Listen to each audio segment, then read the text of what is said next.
This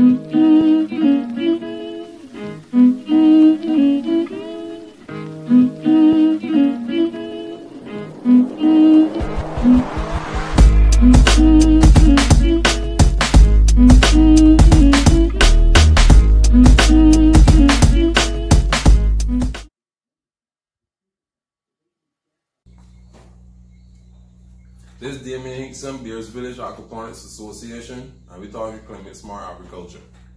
So the first topic we want to touch today, or the major topic we can touch today, is the minimum viable product of a farm. That's the minimum viable product, or MVP for short. First thing, this is what the minimum viable product of a farm is the least amount of cost and infrastructure you're gonna put in to make a profit with what you have. So basically is the precursor to a business plan getting into farming, because if you get into farming, the business plan can go in a lot more than just the actual production aspect of it. This is how to get the production aspect of it to a point where you could kind of start beginning to solidify what you can do. So it's a process. Finding the minimum viable product is a process that you can go through repeatedly. It's not a one-time thing. Each time you get new information, you would plug it into the exercise, and over time, maybe 3-4 years, you'll get a good understanding. All right, so let me jump right into it. And I say 3-4 years because that's not a long time in farming. 3 years is 6 crops of fish, there's 6 sales. So yeah, but the numbers don't lie. So once the thing work out on the board, it will work out in real life, and you can cut out a lot of problems first. So what's a farm? A farm is food production, right? Food. Now how farmers work? Simple. You got inputs, then you got processing, and outputs, which is food. So these are 3 distinct areas that make up a farm. So we're trying to figure out what's the least amount that we will go spend to get this process going on, right? Now this process, in order for this to work in a commercially viable context, the food, what you get from the food, gotta be able to, from the sales of the food, gotta be able to cover the inputs, right? So that's the first thing. And that's what we're telling you, we gotta keep re-evaluating this whole concept, because something on the end can change something on this end, and then you gotta balance it back out. But anyway, so the inputs, let me look at the inputs. Inputs can be labor,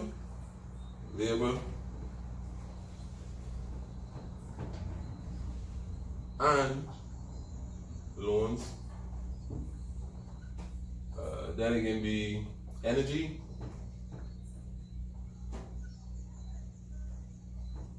and then it can be materials. All of your inputs can fit into these 3 categories, right? And most of the time, or I should say, labor and loans can take up to 60%, energy can take up for 20%, and materials can take up for 20%. If this is only running it for me. Farming really and truly is a long-term process, right? Even the traditional farmer, when you buy a tractor, this is like $250,000 in equipment, is not a 2-year investment, right? Any type of farming is usually 10 years or more. For the reason I just mentioned, animals, I think, could take a year to grow a coat, you know? The coat take a year, so it's a length of time. But when you plug that in, to your calculations, certain things just make a lot more sense. Like going solar over hooking it to the grid. When you account for a 10-year lifespan, the cost is be fairly similar. However, the solar you can pay for a short amount of time, but the actual payment amount will be the same. But where you will go, and unfortunately in your crop technology, when you need electricity the most is when you are unable to pay for it. Let me give you an example. Let me say you got a crop, an 8-week crop, and on week 7 the whole crop like brown. You already pay for all that cost of production. You pay for 7 weeks of production. Then you got to turn around and pay for the second crop, which will be another 8 weeks on that. So it's 8 and 7 when you should already pay for only 8.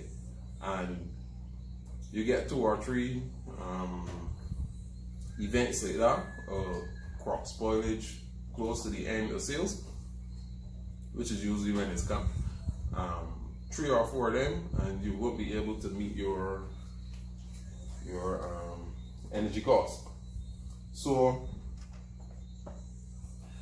in your crop technologies, what is a major pulling factor for a farmer going into new crop technologies is that you can accurately measure everything up until the point of sale. All the inputs, everything that take the process, you can measure this in new crop technologies. And in the aquaponics system, because it's closed, it's not open field. Open field, you got a lot of losses. But in the aquaponics system, you got this whole cost down. So you know your cost of production, and then you can sell to suit. Now,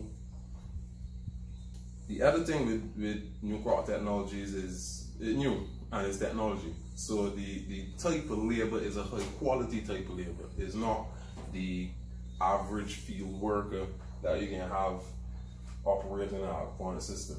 Actually, this business model is an owner-operated type system using 40-hour work week. That's what we using as the basis for calculation here. And so high quality labor like that, I mean, if you want to be paying yourself at least $600 a week, right? And as you go through it, you might want to pay yourself $1,000 a week, you want thing, but this thing allow you to see how all the other factors does affect this factor and where the balancing out when you change something, where it can be. Because if you wanted $1,000 a week in labor, the energy costs can go up, the material costs can go up, processing costs can go up, and the food, the amount of food you gotta sell can go up. So this is to help with that. Now, a rule of thumb is that labor is half the cost of half the operating cost, right? So if you can pay $600 for labor, the energy, this should be separate because they got labor and loans, but anyhow, the energy will be around 300 and materials will be about 300, right? So in reality, you can want about $1,200 in sales, right? To cover this side. And that's from guesstimating the inputs here. We ain't even touched the processing yet, but we're getting there. Now, in this business model, because we using a 40-hour work week on an operator type of business model, we really operating in the wholesale space, because the cost of marketing and sales and delivery in the retail market is a lot more. Meaning, If we got 100 letters and they got to drink 100 miles to deliver 8 letters a piece, it can take me a whole day, which in over 40 hours, 8 hours of sales, really. Out of 40 hours, that will roughly is a lot more, not just 8 hours, sorry. 8 hours meaning a whole day, but you can spend a lot of time, too much. Whereas in the wholesale market, you drop off 100 pounds of sand to one guy. You can get less, but there is no cost, or the cost of sales and delivery and marketing of that on the wholesale level is a lot less. So when we're looking at the labor input, because labor is the biggest cost that you can go, right? You want your labor to be made up of about 3 major aspects, which is the harvesting aspect of the farm, the sales, and the maintenance.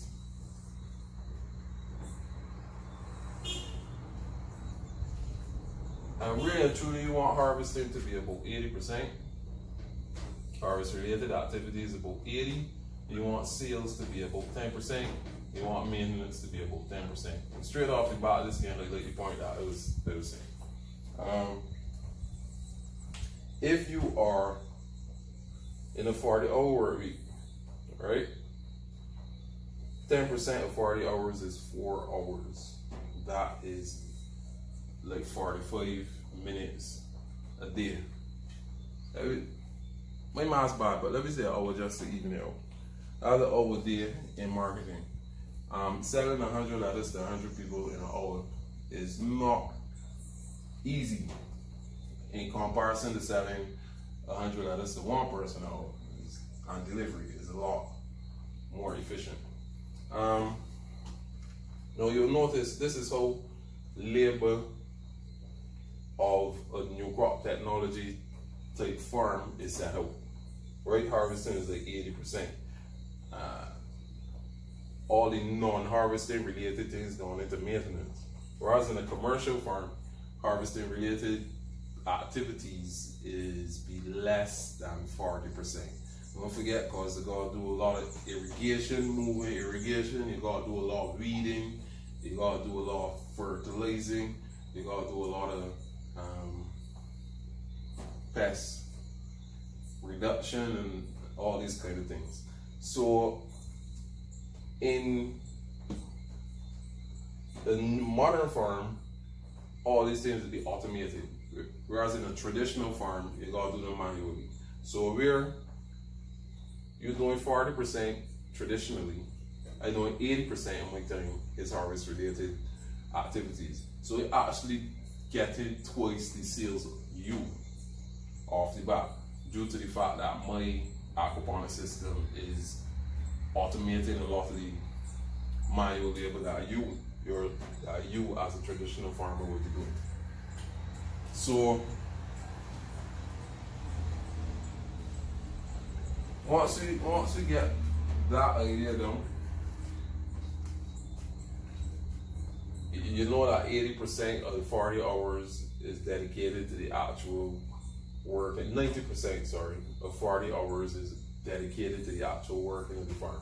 So then you can kind of check back and see if doing $1,200 in lettuce a week would, I'll be using lettuce, we could use any other crop, but we're using lettuce. And that's what we're saying again, this is very personal, because you may be growing okras, whatever, carrots, whatever you're growing, you gotta adjust to suit. No, we're trying to get $1,200 in sales a week. I know we can come to the conclusion, the last part of calculating the minimum viable product. We already got a fairly good idea of what this side of the equation supposed to look like mainly. Now, if you're doing $1,200 in sales a week, what happens is you got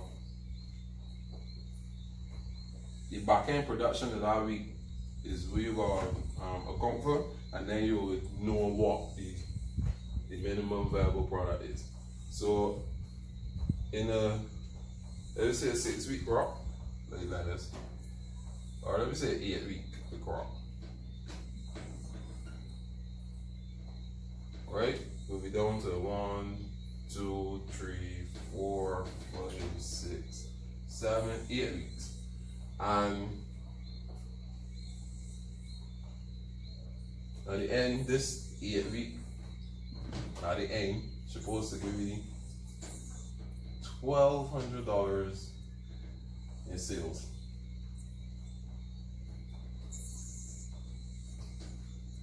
We assume it's lettuce, we assume it is $1 for one lettuce, right? So that's 1,200 lettuce that you got grow in 8 weeks. Now, you got to calculate the back end and calculate for losses. If you got 1,200 in the end, you may have to start with like 1,500 seeds, right? Because every seed in your reach to harvest. At each stage, you can cull the weakest, so that at the end you got 1,200 uniform lettuce for sale. And uniformity is go a big way in sales. So you got to plan for that loss. Now, in 8 weeks, how you divide these, there's the system now that you do in an 8-week batch, and you farm your actual system. The last 2 weeks or so, it probably be require the same amount of care. So you could keep the last 2 weeks in one place. You could got the 3-week span in the middle, which would be the growth span, that would be in one place as well. And then the first 3 weeks, which will be germination, that would be in another space. So you're beginning to see how the farming look. You've got 3 stations, and the crop can stay in the station in between 2 to 3 weeks, and then it'll be sales. So if you know you want 1,200 sales here, you probably got in this batch, you may have 1,300 growing and kill off 100 or whatever the case may be. But once you got the gist of it, that's how it's designed system theoretically.